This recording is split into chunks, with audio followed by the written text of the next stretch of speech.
అందరికీ నమస్తే. 100 గొడ్లను తిన్న రాబందు ఒక్క గాలివానకు కూలింది. అధికారం ఉంది కదా అని మన ఇష్టాసారంగా ఎగిరితే అధికారాన్ని కోల్పోయిన తర్వాత చాలా ఇబ్బందులు పడాల్సిన పరిస్థితి ఏర్పడుతుంది. ఈరోజు ఎమ్మెల్సీ అనంతబాబుని రాజమండ్రి కోర్టు నుంచి బయటికి రావటంతో కాకినాడ పోలీసులు అరెస్ట్ చేసి అతన్ని సర్పవరం పోలీస్ స్టేషన్కి తీసుకెళ్లారు. ఇక అసలు వివరాల్లోకి వెళ్తే మీ అందరికీ తెలిసిన విషయమే. రాష్ట్రంలో సంచలనం లేపినటువంటి అతని దగ్గర పనిచేసినటువంటి దళిత డ్రైవర్ సుబ్రహ్మణ్యాన్ని అత్యంత పాశవికంగా కొట్టి చంపేశారు. అప్పట్లో ఇది హత్య అని చెప్పేసి పెద్ద ఎత్తున దళిత సంఘాల నాయకులు ఉద్యమం చేశారు.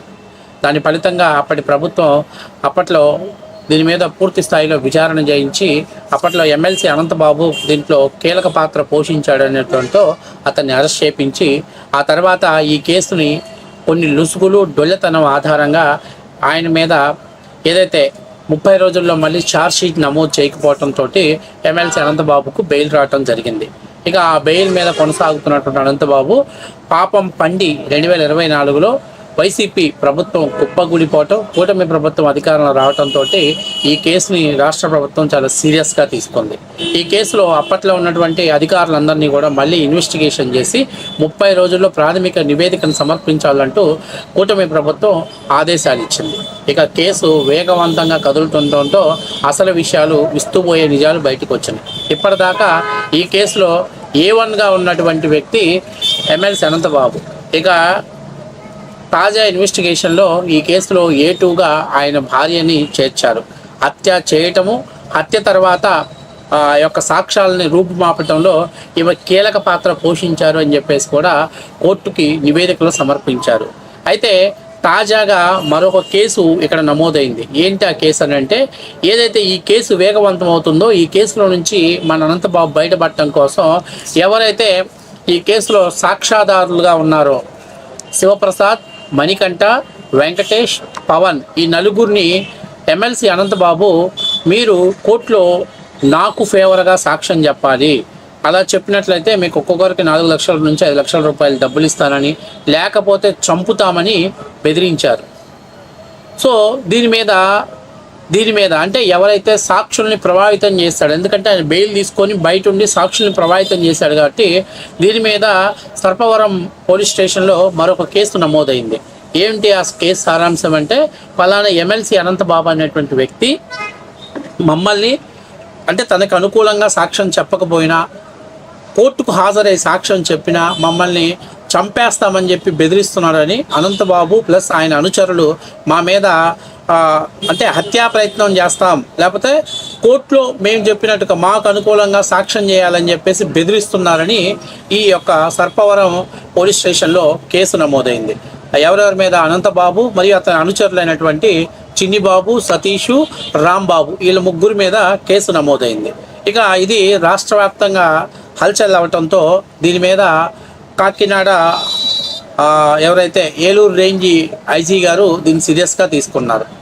సంబంధిత ఎస్పీకి అలాగే ఈ కేసులో ఎవరైతే ఉన్నారో ఎస్ఐలకి, సిఐలకి ముందు బాధితులకు ప్రొటెక్షన్ కల్పించాలని, అంతేకాకుండా ఏదైతే సాక్షుల్ని ప్రభావితం చేస్తున్నాడు కాబట్టి ఆయన్ని కస్టడీలోకి తీసుకోవాలని చెప్పేసి పోలీసులకు ఆదేశాలు ఇచ్చారు. అయితే మధ్యాహ్నం 12 గంటలకి కస్టడీ తీసుకుందాం అనుకునే సమయానికి అనంతబాబు ఇంటి నుంచి ఎస్కేప్ అయి పారిపోయాడు.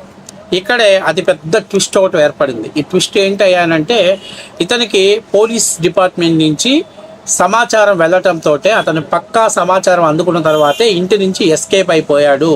దీని మీద ఆరా తీయంగా ఎక్కడైతే సర్పవరం సిఐగా రవికుమార్ ఉన్నాడో ఈ రవికుమార్కి గతంలో అనంతబాబు గారితో మంచి సత్సంబంధాలు ఉన్నాయంట. ఆయన హయాంలో కూడా ఈయన అక్కడ సిఐగా పనిచేసి పోస్టింగ్ తీసుకొని పనిచేశాడంట.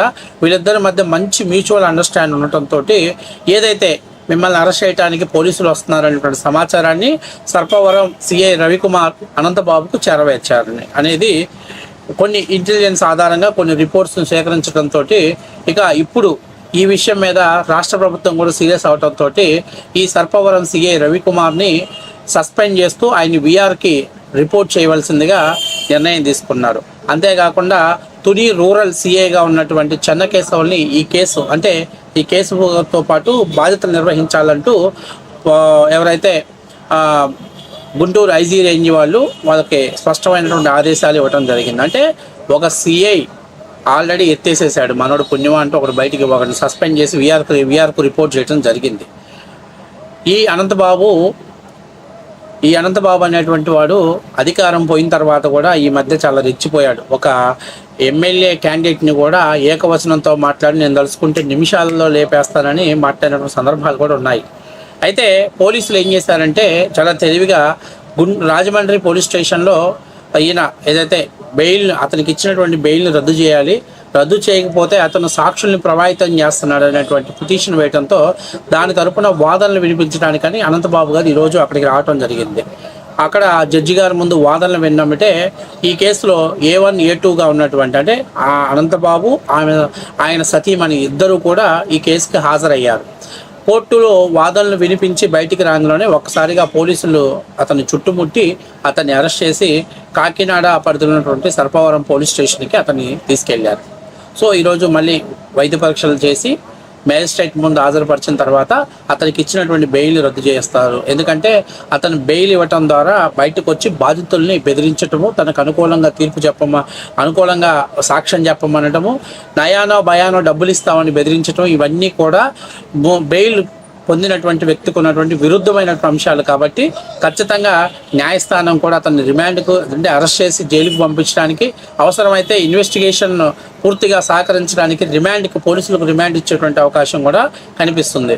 సో ఇప్పుడు ఏదైతే అనంతబాబు అనేటువంటి ఒక వ్యక్తి తన దగ్గర పనిచేసేటువంటి ఒక సామాన్యమైనటువంటి దళిత డ్రైవర్ని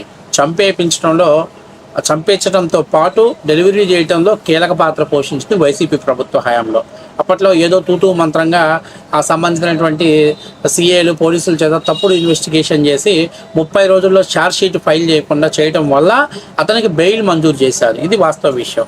అంటే గతంలో ఉన్నటువంటి పోలీసులను కూడా దీని మీద పూర్తి స్థాయిలో ఇన్వెస్టిగేషన్ చేయాలి అనేది ఒక డిమాండ్ ఇప్పుడు దళిత సంఘాల నుంచి వినిపిస్తుంది. ఎందుకంటే వాళ్ళు ఆ రోజు 30 రోజుల ముందే ఛార్జ్ షీట్ కానీ ఫైల్ చేస్తే అసలు అనంతబాబుకి ఈరోజు బెయిల్ వచ్చేది కాదు. కావాలని అతనికి బెయిల్ రప్పించడం కోసమే వాళ్ళు వ్యవహరించారు. కాబట్టి అతను బయటికి రావటం, అక్కడి నుంచి మళ్ళీ అతను కోర్టుకు వెళ్లకుండా, వాయిదాలకు వెళ్లకుండా, విచారణకు హాజరు కాకుండా తప్పించుకోవటము, ఇప్పుడు తాజాగా సాక్షుల్ని బెదిరించటము, ఇలాంటి కారణాల వల్ల అతనికి ఉన్నటువంటి బెయిల్ రద్దయి ఇప్పుడు బొక్కలోకి వెళ్ళిపోయాడు. ఇది వాస్తవ విషయం. సో మొత్తం మీద పోలీసుల నుంచి గత ప్రభుత్వం అంటే అంటాడే బిడ్డ చచ్చినా పురిటి కంపు చావలేదన్నట్టు ప్రభుత్వం పూర్తిగా కోల్పోయినా కూడా పోలీసులు మాత్రం ఇంకా వైఎస్ఆర్సీపీ పార్టీకి చాలా పెద్ద ఎత్తున ఊడిగం చేస్తున్నారు. అలాంటి పోలీస్ ఆఫీసర్స్ని, అలాంటి పోలీస్ అధికారులని ఒక కంట కనిపెట్టాల్సిన బాధ్యత రాష్ట్ర ప్రభుత్వం మీద ఉంది. ఎప్పటికప్పటికి వాళ్ళని విఆర్కి పంపించడమో, సస్పెండ్ చేయించడమో, అవసరమైతే ప్రైవేట్ కేసులు కట్టి వాళ్ళని జైల్లో పెట్టడం కూడా చేయాలి. ఎందుకంటే ఈరోజు చాలా చోట్ల పోలీసుల నిర్లక్ష్యం స్పష్టంగా కనిపిస్తుంది. చాలా విషయాలలో పోలీసులే కీలక పాత్ర పోషిస్తున్నారు. కీలకమైనటువంటి సమాచారాన్ని కూడా వాళ్ళే చేరవేస్తున్నారు. సో మొత్తం మీద అనంతబాబు ఎమ్మెల్సీ నుంచి జైలుకి వెళ్ళేటువంటిలో జరిగినటువంటి ఇదొక అద్భుతమైనటువంటి ప్రజాస్వామ్యబద్ధంగా జరిగినటువంటి ఒక జైలు యాత్ర అని చెప్పి అనాలి. ఎందుకంటే గతంలో జైలు నుంచి బయటకు వచ్చినాక సన్మాన సత్కారాలు చేశారు. ఈసారి సన్మాన సత్కారాలు చేస్తే మాత్రం కేసీపీడీ ఆడించడానికి ప్రభుత్వం సిద్ధంగా ఉన్నదనేది వాస్తవ విషయం.